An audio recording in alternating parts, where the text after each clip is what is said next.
everyone, good afternoon. Welcome to our webinar today on asset custody, regulations, and best practices. We'd like to introduce a couple of our panelists here, as well as a moderator who will be joining us here shortly. So I would just like the opportunity for each of them to introduce themselves and just tell just a little bit about their background. So Eden, we'll start with you. Okay, great. Thanks, Brandi. Hey, everyone. I'm Eden Doniger. I've just taken a new job as the general counsel for the EasyPark group, which is a global company that actually specializes in mobile technology solutions for the parking world. They're the owner of Park Mobile in the United States, which is a brand a lot of people here may have heard of. I've started that job a week ago. But before that, I was the general counsel and chief compliance officer for a startup called Nova Technologies, which specialized in bringing USDC, the stablecoin, to Latin American countries through a mobile app. And before that, I had been the general counsel and chief compliance officer at BitPay, which many of you may have heard of, an Atlanta-based company that it was really the oldest company in the blockchain payment space and revolutionized sort of the ability to accept crypto payments at businesses. Prior to that, I've been a lawyer at big companies and law firms, and really a lot of specialization in cybersecurity and privacy issues, but of course, compliance for fintechs and money services businesses. So I'm happy to be here today with everyone and look forward to the conversation. Thanks. Thanks, Eden. Hi, everyone. I'm Lee Schneider. I'm the general counsel at Ava Labs. Ava Labs is a blockchain software company. Prior to joining Ava Labs, I was the general counsel at Block One, another blockchain software company. Prior to that, I worked at law firms, large and small, companies, large and small, always as a financial services and technology lawyer and general nuisance all around the globe. Great to be here, and thank you, Brandi and the Bates Group, for inviting me. Great, thank you so much. And I will turn it over to Alexandra to introduce herself, and then we can start the webinar. Thanks, Brandi, and apologies to everybody. I've been having some technical difficulties with getting on the Zoom. I think right now, at least I'm on audio, if not video. So thanks everyone for bearing with me. My name's Alexandra Scheibe, and I'm really excited to be joining this webinar today. You know, like Lee, I have a background in derivatives and structured finance, and I head the crypto practice at McDermott Will Emery. Really excited to be working with Bates Group on a number of projects and always enjoy talking about topics in crypto. Great, thank you so much. So we will go ahead and start the webinar. Let me start the screen share here, and then I will turn it back over to you, Alexandra. Thank you.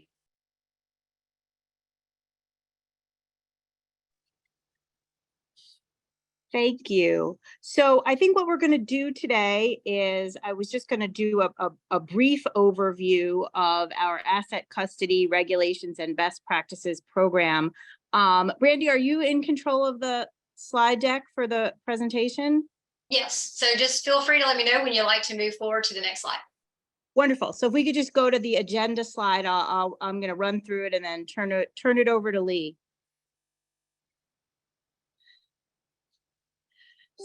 So we're going to talk a little bit about the regulatory issues around custody. We're going to spend a little bit of time talking about both regulation at the state and federal level. We are also going to spend a little time talking about specific crypto considerations and business considerations for market participants. We're going to look at the ongoing risks, and then we have several questions and answers that we're going to go through. And please, everyone, feel free to ask questions. You can put them in the chat as we go, and we'll be able to answer them either in real time or at our last slide for Q&A. Next slide, please.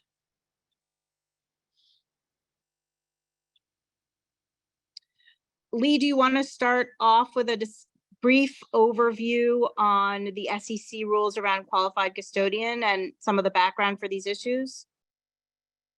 Sure. Thank you, Alexandra. I'll get us started. Obviously, Eden, you should jump in, as you know a lot of this stuff too. I think it's important to point out two major things at the outset. One is people have a tendency to talk about crypto assets as if it's a homogeneous asset class, and I think it's anything but that. We look at something like Bitcoin, and we can pretty clearly see that it's nothing like the Bored Ape NFT digital collectibles. We can look at governance tokens and see that they are very much not like various NFT collectibles and things like that. We can even look at NFTs, and we can see NFTs being used for a wide variety of use cases. So when we think about the custody issues associated with this, with crypto assets, we sort of need to be thinking more about who is doing the custody and what regulations and rules are they already subject to, as opposed to necessarily what the asset is that is being custodied. Although we'll get to why that doesn't always work, especially with the way some regulatory regimes around the world apply. With regard to the SEC, so the Securities and Exchange Commission, as you all know, generally governs everything that happens with regard to securities. And one of the types of regulated intermediaries subject to SEC jurisdiction are registered investment advisors. And they have a qualified custodian requirement, which at a very, very high level requires an investment advisor to engage a qualified custodian to hold customer funds and securities. Who constitutes a qualified custodian? Generally, that would be banks and certain categories of broker-dealers, registered broker-dealers. It can also include foreign banks and foreign broker-dealers under certain circumstances. And it can also include clearinghouses and depositories like the DTC. There are a variety of nuances here, and the SEC has recently proposed some amendments to the qualified custodian requirements that would greatly expand the situations in which a qualified custodian would be required.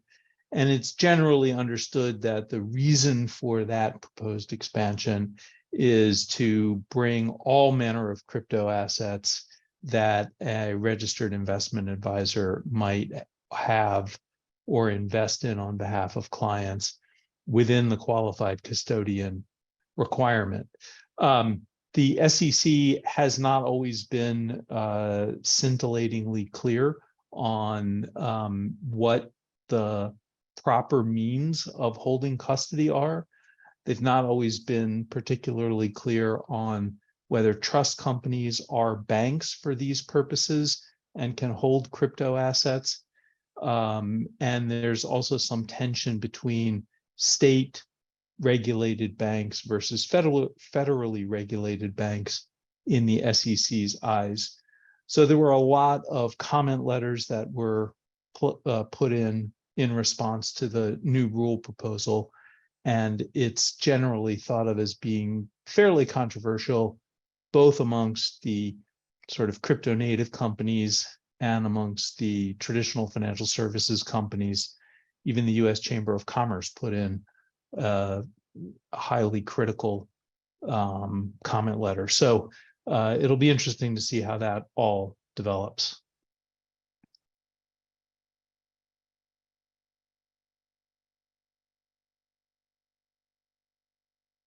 Eden, did you want to talk maybe a little bit about MSBs and non-bank financial institutions and sort of what their custody requirements are? Sure. So, and we'll get into this a little bit more with some examples on the next slide, but just as a sort of background idea is that, it is possible and has been the practice of certain kinds of money services business, non-bank financial institutions to engage in custody of funds on behalf of their customers. We've seen this go spectacularly badly in certain scenarios, and in other scenarios it goes well and fine. The question becomes, who's regulating that and what are the standards and requirements? Is there a state regulator or a federal regulator that's overseeing that entity doing that? I think there's been for many years a lot of uncertainty and confusion and a lot of space to play around with that. But in the last few years, we've seen that get much more clear. with certain regulators speaking up and putting out guidance and rules and regulations, such as Massachusetts and Nevada, and also some more recent guidance from the state of New York, which we can talk about a little later. But the most obvious expectation is, must segregate customer funds from corporate funds, and must have clear disclosures to consumers as to what you're doing with their funds and how you're handling it, and must have good books and records to be able to prove that, and never to leverage customer funds for investment or debt purposes of the company that's holding the funds. I mean, these are all basic concepts that are not really specific to the crypto world at all, or to digital assets, right? They're best practices and rules that have existed for a long time. I think that what we're seeing more and more is states sort of flexing their muscles in the space, both to allow innovation, but also to make it clear that they're taking their regulatory responsibilities very seriously over companies that are engaging in these activities in their states. And where this leads to is a lot of interesting tension between federal banking regulators and other regulators in the states, and what models exist and what you as a company who's interested in offering these services should go for or not go for, and why. Sort of the practical realities of those opportunities, whether they're going to work in your favor or not, what are the political wins at the time, things like that. We've been seeing that play out a lot as well in the last couple of years.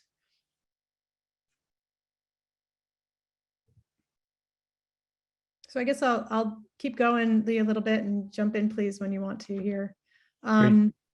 So the background here is really important because it just shows you how these things can be pretty fickle and change quickly. So not very long ago, really around 2020, the Office of the Comptroller of the Currency was being led by Brian Brooks, who was the former general counsel at Coinbase.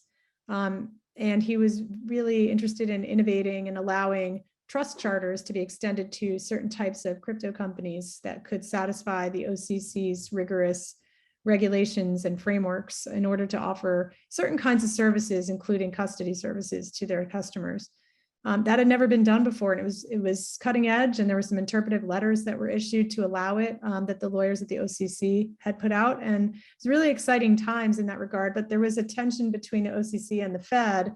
The Fed was not interested in offering member services to these kinds of chartered banks that were crypto companies, and that was a known problem going in. But nonetheless, I think there were some companies that were interested in trying this and seeing if they could go the distance, and maybe the Fed would eventually partner and approve member services as well, which would allow more features for these kinds of accounts. There was, and also you had tension with other regulators as well. So it wasn't like everyone was holding hands at the federal level here. The OCC was really sticking its neck out to try to make these things happen. There were a few companies that went through this process early on as sort of, I guess you could say, like a pilot program. And a few of them did get through and got their conditional charter licenses granted, which means you've got it and you can start operating, but you have like 18 months then to satisfy a whole laundry list of requirements that the OCC still has for you to be able to fully open up. So it's a really arduous process. When I was working at BitPay at the time, we went through the process and we got extremely far, and it was very successful. But then there was a change in the administration from Trump to Biden, and a change in the leadership at the OCC, and the tone and the interest in this kind of stuff did change very quickly with the new OCC leadership. So BitPay actually withdrew its application during that time, realizing that the level of political support had changed. But also, what's really interesting is that the companies that had already received their conditional charter, Protego, Paxos, and Anchorage, have since then found themselves in really difficult positions, because the OCC then, during that conditional period of 18 months, was imposing very complicated and hard to satisfy requirements in order to open. And also, as we saw with, for example, in April of 2022, the OCC issued a consent order against Anchorage, which was one of the first ones to receive that approval, finding that they had failed to adopt a proper compliance program to adequately deal with all of the anti-money laundering requirements of the OCC, and some other things that they weren't doing to the OCC satisfaction. So what you're seeing is this sort of pushback through enforcement and regulation. Prior to And that, Eden, just to interject for one Yeah. quick minute, I think I also just read that Protego recently filed for bankruptcy. Yeah. So they I think were not even able to really get the business off the ground in any way, shape, or form. And they hadn't, Anchorage already had an existing business and had been operating under state licensure. Protego went straight for the federal licensure, got in the program, and now they've unfortunately had to close their doors. That's right. And part of the problem is, the requirements of capital contributions in order to fund the bank entity can be so huge that it's just impossible. So these are some examples of where it was a hopeful, optimistic time and an exciting accomplishment for these companies, but in the end, the practicalities of it have not been promising or good. And a lot of it has to do with just the lack of current support for allowing non-traditional financial services companies and MSBs to play in the space of providing bank services, even if they have a really rigorous and strong sort of infrastructure for all of the things that the OCC would want to see and would require. But by contrast, you see a lot more success on the state side with states like Wyoming and others that, we have this dual chartering framework for the banking system. The problem that we're seeing there is that you still have friction with, say, the Fed. And for example, for those of you who are aware of this, Custodia Bank, which used to be Avanti, has a special purpose depository institution license in Wyoming, allowing them to offer these services. And then over a very long period of time of waiting, the Fed decided to, it took forever, but also decided to not allow them to access Fed member services. So there's a lawsuit grew out of that, with the state of Wyoming getting involved and intervening in the lawsuit because it sort of called into question the soundness of the state of Wyoming's chartering process. So there's a lot to be seen in that and what's going to happen there and how that's going to play out with this sort of, I guess, battle between state and federal. I think that generally speaking, it looks like the state chartering process overall is still more promising at this time. And then you have states like New York that are cutting edge in general about virtual currency companies and regulating them with the BIT license, and just generally speaking also with companies that have a trust charter that want to offer cryptocurrency services. And they recently came out with some additional guidance on the custody expectations and what must be done in order to satisfy New York's requirements. So I think you're going to see a lot more of that aggressive regulation, but still allowing it at the state level. I don't know, Lee, if you want to jump in on that point at all as well. No, I think the only other point I would make about the states is several of the states have come up with alternative regulatory frameworks for quote unquote virtual currency or crypto asset companies. So New York has the BIT license, that's probably the most famous one, but a number of other states allow for regulated entities to exist that are just in sort of the crypto asset business and aren't trying to be more general purpose banks. And the trust charters that are available at the state level are, somewhat more flexible than the regular banking charters, because the trust companies don't take deposits and generally don't make loans. And so the regulatory requirements are a little more slender.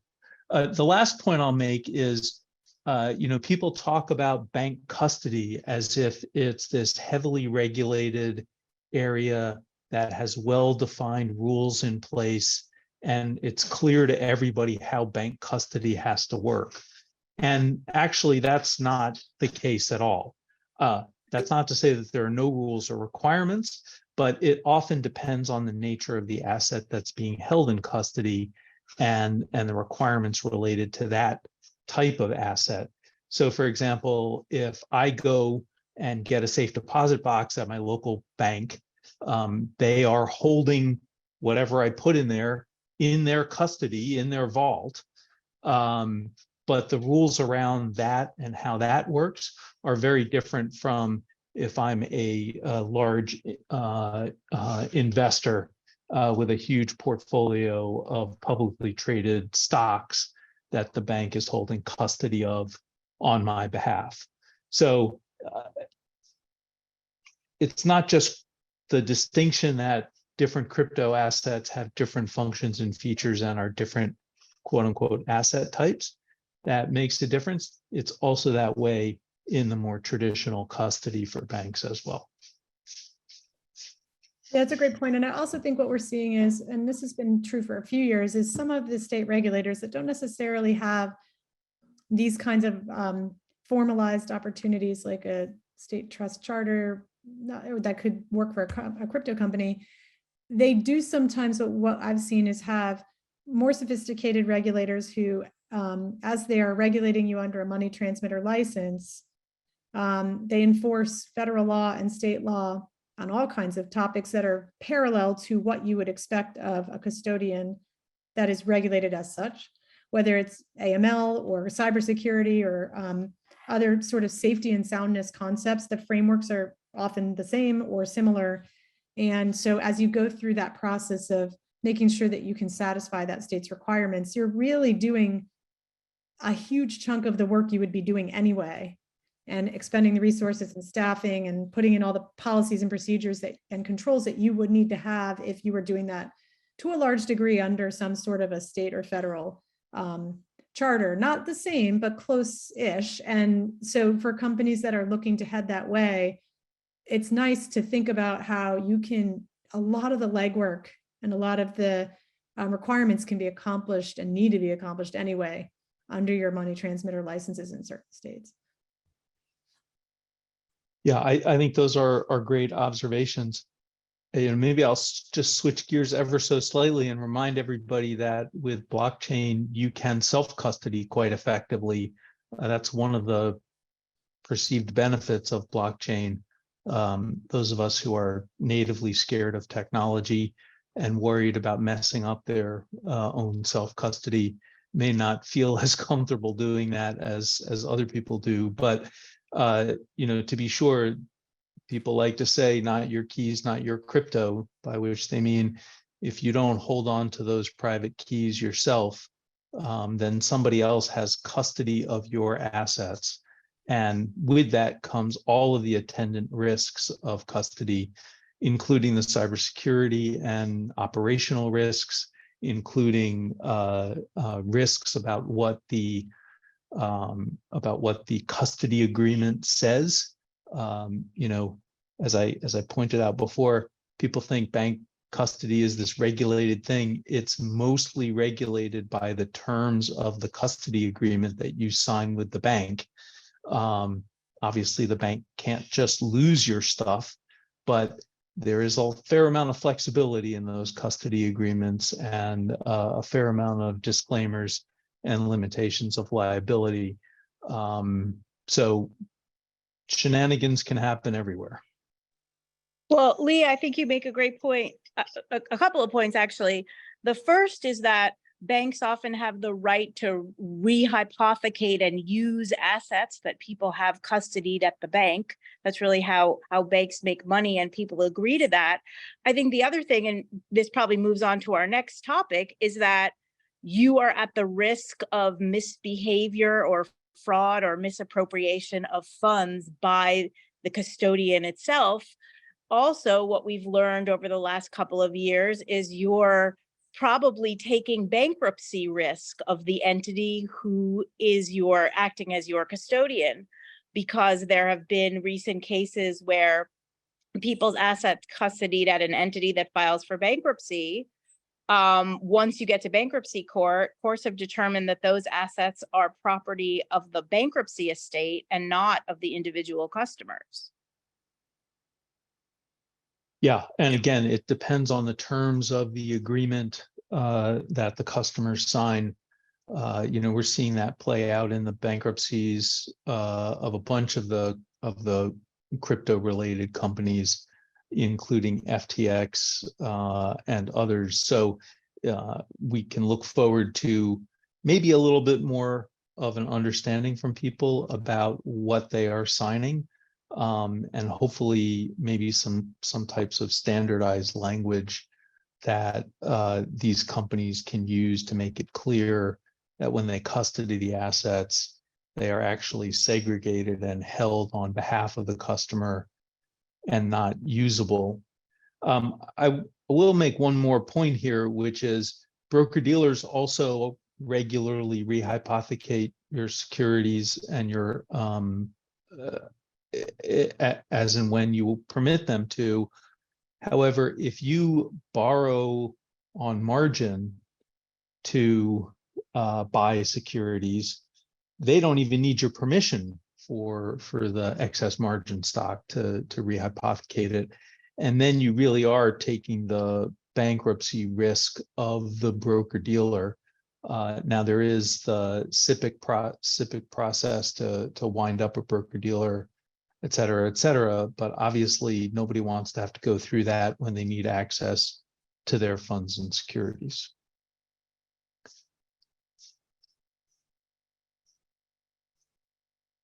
Should we go to the next slide?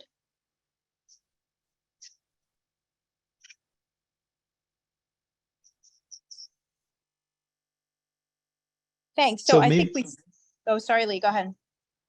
No, go ahead, Alexandra. I was just going to say, I think we did touch on some of these points on our last slide relating to some of the recent crypto failures, FTX, Celsius, and others, and allegations that assets had been misappropriated by certain bad actors.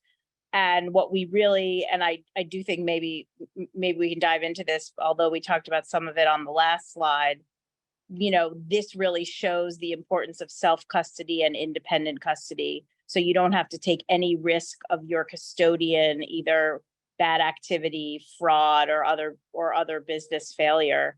I think, you know, and an interesting point to dive into here is the performance of DeFi during some of the failures of the larger, better known crypto institutions. Maybe Lee, you want to start there? Sure. So I think, you know, DeFi is a little bit of a double-edged sword. On the one hand, as you point out, a lot of the DeFi protocols held up very well in the recent downturns, and there was not the kind of loss of customer assets that you saw. Well, DeFi sort of doesn't really have customer assets. It's all self-custodial effectively, or peer-to-peer to protocol in nature. So nobody is stealing those assets generally. The other edge of that sword is the hacks that we've seen in DeFi protocols, and also with regard to bridges and such. So we do see problems of a cybersecurity and hacking nature that are prevalent there, whereas in so even though nobody can steal the assets directly, it does, there is the vulnerability to hacking there too.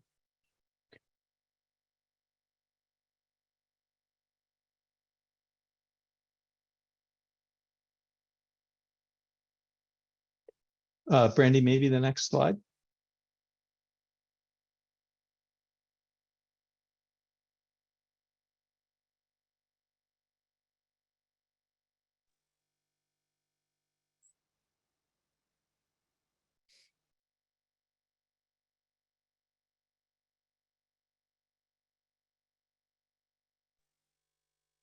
Here we go. So I think, Eden, do you want to start us off in talking about how to choose a custodian and what steps someone should take in terms of regulation, diligence, and the business need for the custodian? Yeah, sure. So I think taking a step back, when you think about, you know, your company's reputation will be tied up with the company you partner with. And that's true of all kinds of vendor management considerations, but especially in this space. If the custodian you choose ends up going down spectacularly, or even just having some issues, that affects your customers and your people and your assets. And so it's really important to think about doing your due diligence thoroughly and often using outside resources to help you do that.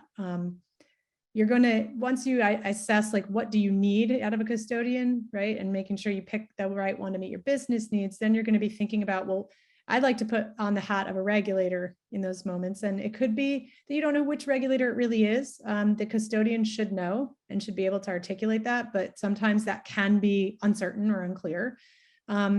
Then I think your best bet is to be conservative and look at what is a more aggressive and sophisticated regulator, whether it's New York or otherwise, going to be looking for and looking at. And then those are the things you should be looking at. So there's sort of a framework or a checklist that you can use that aligns to that. These general bullets are, within each of these, you would have such a list of sub bullets if we were putting all that text on the page. There's a lot to look at here. And what's interesting is the kinds of things that we would recommend you look at may not all be available from this third-party custodian. It's not entirely clear what they will have or won't have, and what's their explanation if they don't have something. It might be a valid, good explanation, but they should be able to articulate why, for example, they don't have an independent review done of their AML program yet, or perhaps they don't have a SOC 2 report. Why? Maybe they don't have cybersecurity insurance, and that is a great example where it's very difficult as a company that touches digital assets in general to get cybersecurity coverage. And even if you get it, it may not be great coverage. There's very few providers out there that are giving that these days. So there may be explanations you can live with and understand, but you got to dig into it and really ask those hard questions. Usually there's a questionnaire that would be completed by the third party that you're looking to work with. And then you would have your compliance or legal team, in-house or outside, whatever it looks like, review all that and dig deeper. And of course, staffing and expertise, how healthy is the company in terms of that is really important. Negative news already, you probably want to stay away from any companies that have had some trouble in the space. None of this is foolproof. But it helps a lot to show that you did all this work, and it also give your management team and your customers some peace of mind. The next slide gets into sort of a similar topic, which is like, how do you keep this going? What is your ongoing obligation? This is just the selection process. So before we flip to that, I guess, Lee, did you want to add anything to that? Yeah, maybe I'll just add quickly, if you're going to use DeFi protocols, if you're going to do self-custody, you want to think about a lot of the same issues as we see here. I mean, particularly the negative news stuff and the physical and cybersecurity stuff, I think is very important. One of the benefits with many of the DeFi protocols is that the code is open source, and so you can have a code review done by an expert. You can look at the different kinds of cybersecurity reviews that have already been done of the code.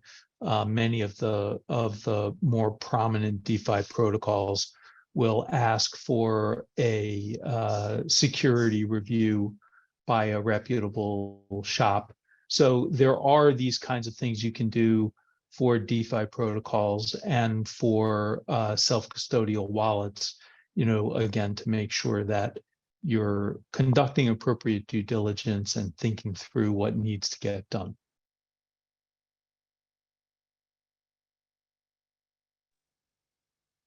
Should we go to the next slide? So yeah, in terms of the ongoing relationship, the continued due diligence part seems fairly self-explanatory, but I'll jump to that real quick first, which is it's not one and done. Things change all the time, and you could have something happen with this custodian that you may not be aware of. It may not be very public, that you will only find out by doing continuing due diligence and asking those hard questions and issuing a new questionnaire and that sort of a thing. So having a process whereby you do that is critical. And again, regulators will expect that. Auditors will expect that. If you don't continue that on at least an annual basis, that's a problem. And the custodian should be used to this and should be expecting to have that ongoing due diligence. you also should see progress, right? So if there's something that they were a little less mature on when you first chose them, but it was acceptable risk, in a year, you're hoping to see some movement there. And if you get that same explanation that you got a year ago, that might be a red flag or something to dig into more. As far as managing the relationship, thinking about disclosures to customers is critical, most especially in the state regulatory world. That's a hot area for New York and others, where the disclosures need to be reviewed and updated as needed. And that could be a very troubling area if you're not doing that. Also just looking at, what is happening at this company, this third party that you've chosen. Are they making operational changes or doing other things that make you think that there's a problem there and that you might need to switch your provider? So really, the overall theme here is being very actively and proactively involved and making sure that you have a process around that. And if you're a smaller company, you don't have a team built in to do this, you can certainly outsource it as needed. I think those are all great points, Eden. One quick follow-up from me, which is on the financial statements and in particular auditors. It can be difficult for blockchain and crypto companies to get auditors. It is somewhat easier these days, although the SEC's chief accountant just sent out a warning letter to all accounting firms subject to Peekaboo, who are Peekaboo members, that they're going to be subject to extra scrutiny with regard to anything they do related to blockchain and crypto assets. So it can be difficult to get an auditor, and auditors don't all have the same level of expertise when it comes to blockchains. There are certain things that you can do on chain or that you can see on chain that really can be beneficial for an audit, but it does take a somewhat skilled auditor to know how to do those things.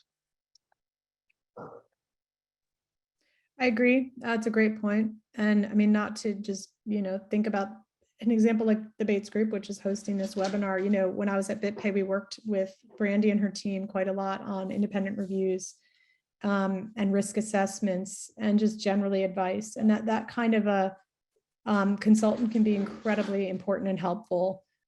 Even when I was, the general counsel and chief compliance officer there, I had things come up that were new and different and novel, and I needed help to kind of think through those and strategize this. So having a thought partner like that with people who've been through certain things, maybe used to work at a regulator as a regulator before, and now have moved over into the consulting world, that's the best kind of partner you can have.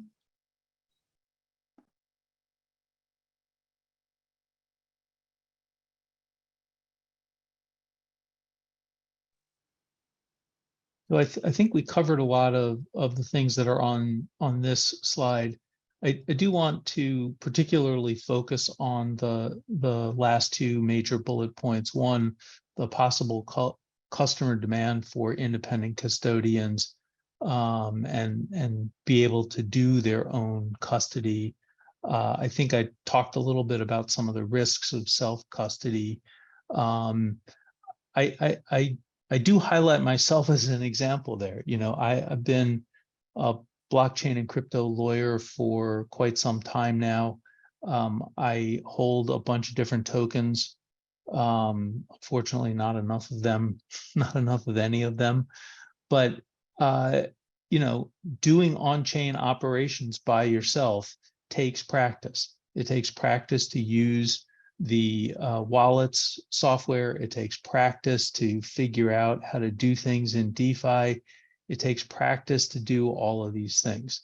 Some of them are very intuitive and some of them are not very intuitive. So it depends on which product you're using, etc. I think a lot of experimentation is needed here for anybody who's going to do self-custody, whether it's an individual or a large organization.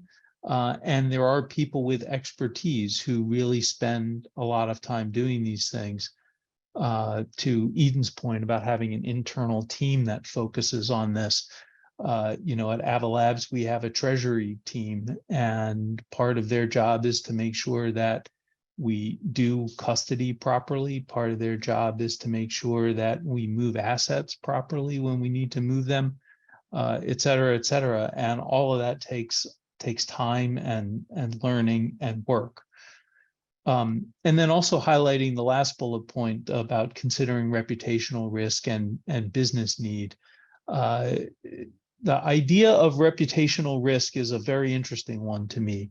I think when it was first being discussed, people had one understanding of what it meant, and lots of things were considered to cause reputational risk.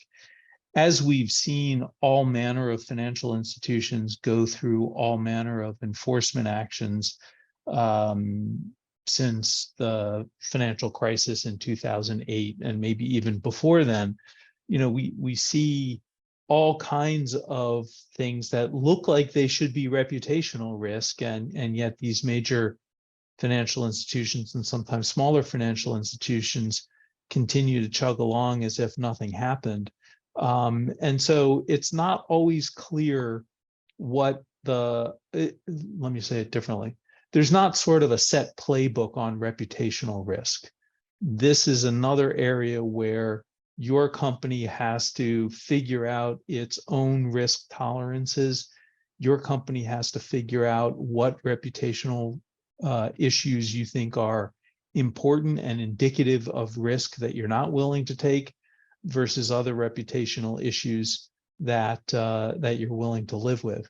I don't pretend to have the answers to that for any other company. And it's something that we spend a lot of time talking about at Ava Labs to make sure that we're comfortable with who we do business with, particularly in a world where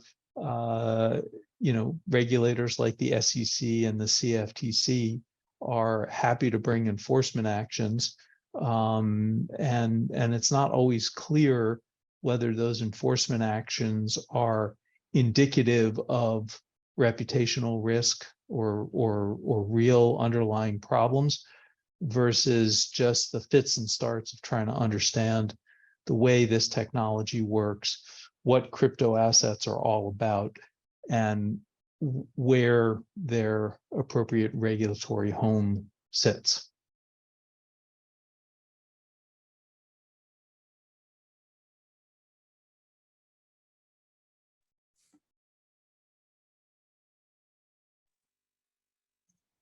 So maybe we'll open it up for questions now. Do folks have questions?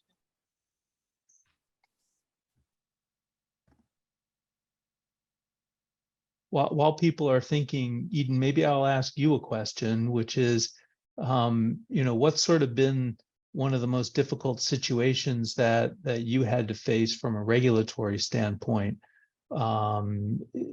particularly in blockchain and crypto. But if you want to expand that out to new technology in general, I think that would be really interesting to hear.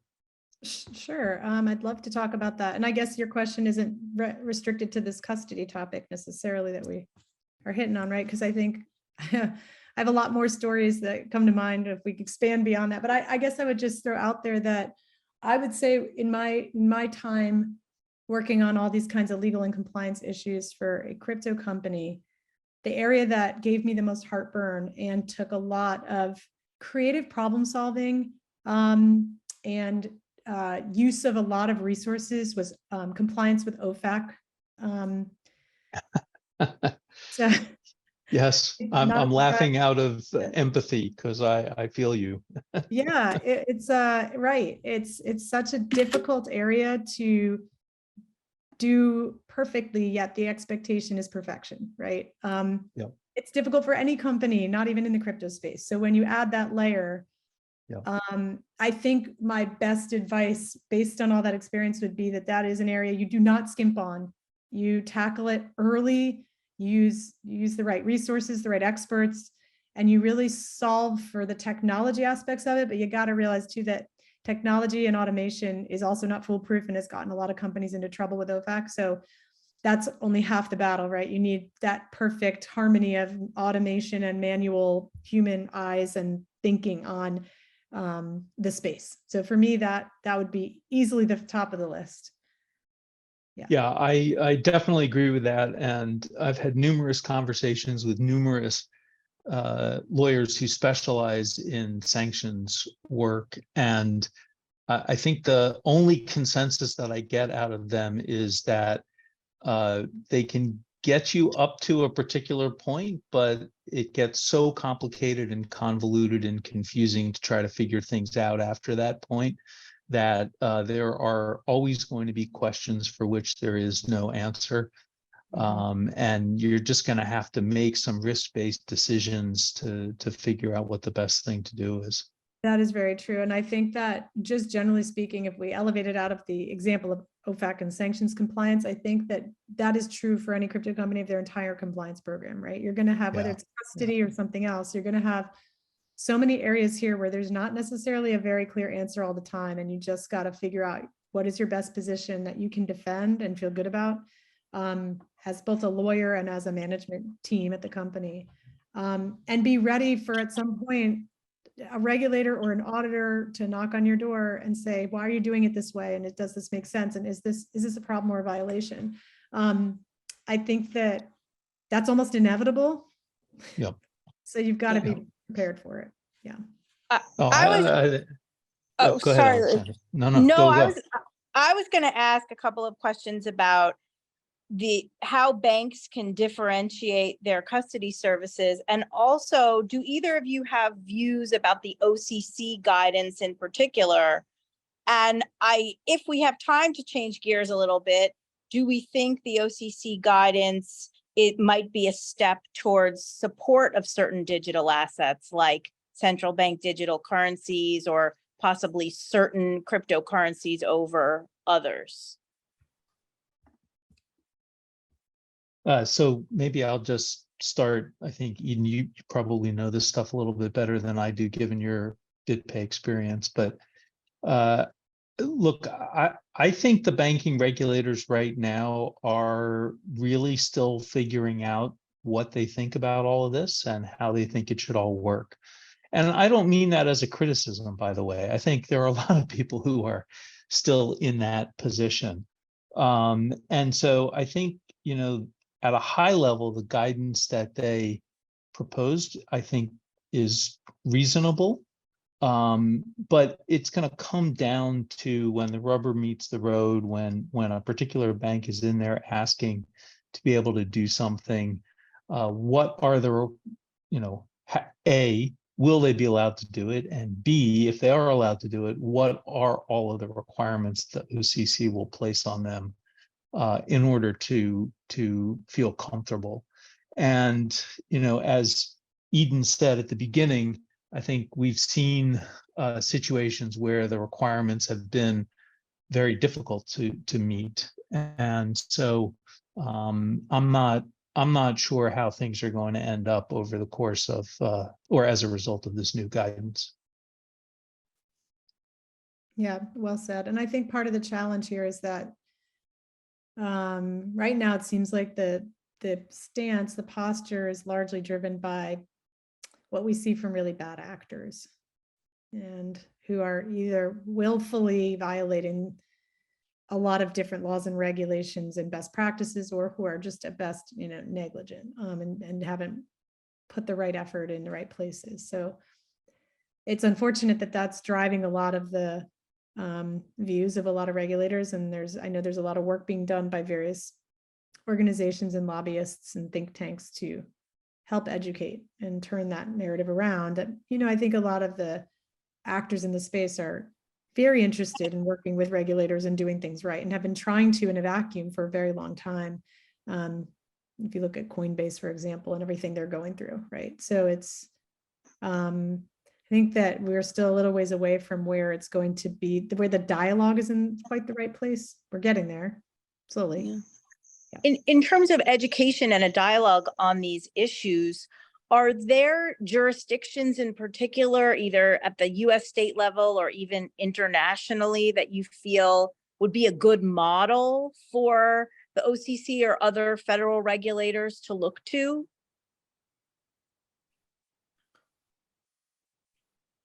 I don't know, Lee, do you have a strong opinion on that?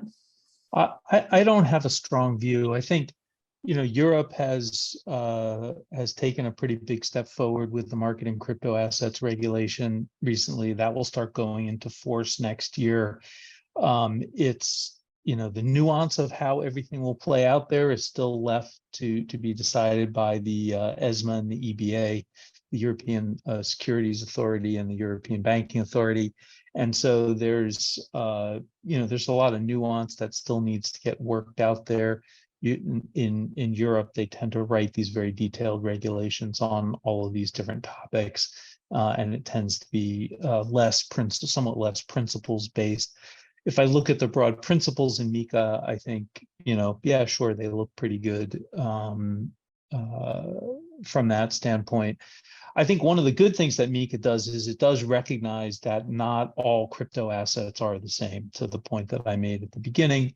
I do think there are a number of other jurisdictions around the world that tend to err on the side of treating all crypto assets the same, and that isn't always as productive. One of the examples that I like to give is if I have the bank or other custodian, if I give a custodian all my baseball cards from when I was a kid growing up, that's one level of expectation I have about that. Maybe I have different levels of expectation when I give them all of my stocks and bonds to hold, and that those levels of expectation will depend on a wide variety of factors. Now, I just made the pitch as to why making the distinctions between different types of assets is a good idea. And by the way, the law in most jurisdictions has been making distinctions between different types of assets for eons. I can also see us moving to a world where we say, you know what, all of those distinctions are by and large irrelevant. If you're a custodian, here are the 10 things you got to do as a custodian. If you are a trading venue, here's your market integrity standards, and you got to live by them. It doesn't matter what asset type you're trading, et cetera, et cetera.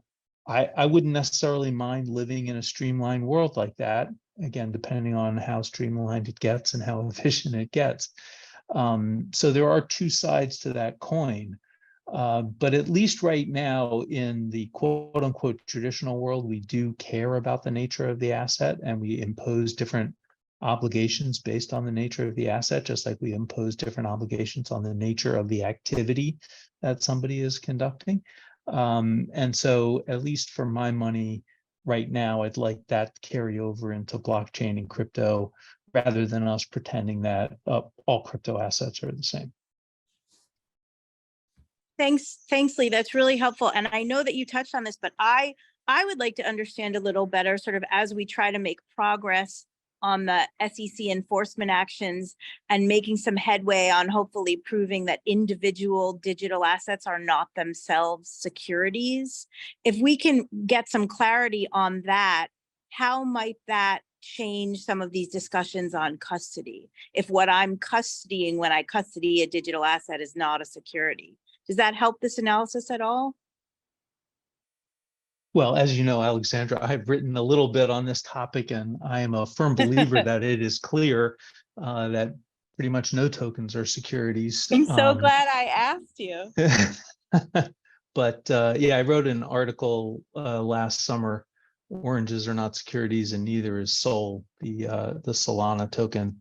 It was published in Crowdfund Insider, and I tried to very succinctly lay out what the right legal analysis is, and by the way, what the practical reasons that legal analysis is right. Look, again, this goes to sort of the nature of the asset question. If the asset is a security, we are in SEC land, and that comes with a variety of requirements depending on what kind of intermediary it is and what kinds of activities are being conducted. If the asset is not a security in the US, it's likely to be a commodity, and people like to say, oh, if it's a commodity, it's subject to the CFTC's jurisdiction. That's actually sort of right, but not really that right. The CFTC has jurisdiction over spot market trading in commodities, but only for anti-fraud purposes. It does have jurisdiction over futures and swaps in commodities. And that's really where the game is, and that's where the detailed regulations are and the requirement for intermediaries and other things like that arises. So really the SEC and the CFTC are sort of there at different stages of the game in the types of financial instruments that they regulate. But commodities in and of themselves are not financial instruments. It's the financialization of them through either futures contracts or swaps contracts that starts to get you into the CFTC's real jurisdiction. So lots of interesting questions there. I don't know that clarity on is it a security or not is going to be a silver bullet here. But again, I can see arguments why we would treat all assets the same for custody purposes and for market integrity purposes, et cetera. So Lisa, we do have one question that came through specifically for you. And the question is, what is Lee's favorite coin today? Legit question. That was not a prompted question. That was okay. totally submitted. Well, at Ava Labs, we focus on the Avalanche public blockchain. So I think I would generally say AVAX, the native token of Avalanche. But my favorite NFT is the fart jar, which you should go read the backstory. It's absolutely screamingly hysterical. I don't actually own any fart jar NFTs, although I have thought about buying them, but they were a little expensive for my taste. So anyway, I highly recommend learning as much as you can about fart jar NFTs.